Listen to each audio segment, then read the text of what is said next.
നമസ്കാരം, വെട്ടന്യൂസ് ഓൺ ടൈമിലേക്ക് സ്വാഗതം. ഇനി വേറെ level Basid wedding mall, Basid arcade, Poongottukulam, Tirur. മത്സ്യത്തൊഴിലാളികളോടുള്ള കേന്ദ്ര സംസ്ഥാന സർക്കാരുകളുടെ അവഗണനയ്ക്കെതിരെ social democratic trade union Malappuram ജില്ലാ കമ്മിറ്റി സംഘടിപ്പിക്കുന്ന അവകാശ സംരക്ഷണ യാത്ര വെള്ളിയാഴ്ച ആനങ്ങാടിയിൽ നിന്ന് ആരംഭിച്ച് തീരദേശത്തെ വിവിധ സ്ഥലങ്ങളിൽ സ്വീകരണങ്ങൾക്ക് ശേഷം പൊന്നാനിയിൽ സമാപിക്കും.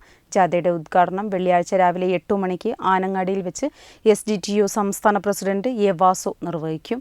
Trendy and customise collection, best in budget. Theyyam പാട്ടിൽ പോലൊരു ഓപ്ഷൻ വേറെ ഇല്ല.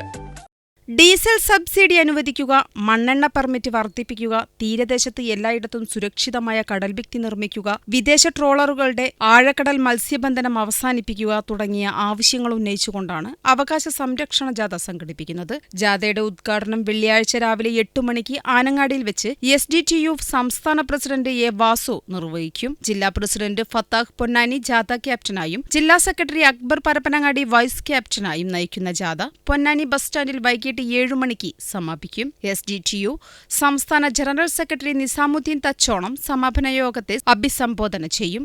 കാലാകാലങ്ങളായിട്ട് ഉന്നയിച്ചുകൊണ്ടിരിക്കുന്ന ഡീസൽ സബ്സിഡി കുറക്കുക, അത് നിലവിൽ ഡീസൽ സബ്സിഡി കേരള സംസ്ഥാനത്ത് നിലവിലില്ല. മറ്റ് സംസ്ഥാനങ്ങൾ ഇത് നടപ്പിലാക്കി ചെയ്യുന്നുണ്ട്.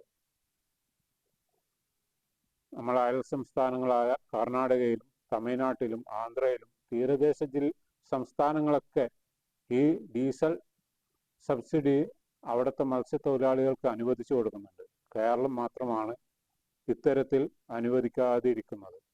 അതുപോലെ മണ്ണെണ്ണ പെർമിറ്റും വർദ്ധിപ്പിക്കേണ്ടതുണ്ട്. കഴിഞ്ഞ വർഷം മാത്രമായിട്ട് കേന്ദ്ര സർക്കാർ 40% ഇത് വെട്ടിച്ചുരുക്കിയത്. അതുപോലെ തീരദേശത്ത് പൊന്നാനി തുടങ്ങി പൊന്നാനിയുടെ തെക്ക് ഭാഗങ്ങളിൽ പരപ്പന, പൊന്നാനി, അതുപോലെ പാലപ്പെട്ടി വരെയുള്ള തീരപ്രദേശങ്ങളിൽ. പത്രസമ്മേളനത്തിൽ ജില്ലാ ജനറൽ സെക്രട്ടറി ആലി കണ്ണിയത്ത്, സെക്രട്ടറിമാരായ ബിലാൽ പൊന്നാനി, അക്ബർ, ട്രഷറർ അൻസാരി, മുഷ്ഫിഖ് തുടങ്ങിയവർ സംബന്ധിച്ചു. വെട്ടന്യൂസ്, തിരൂർ.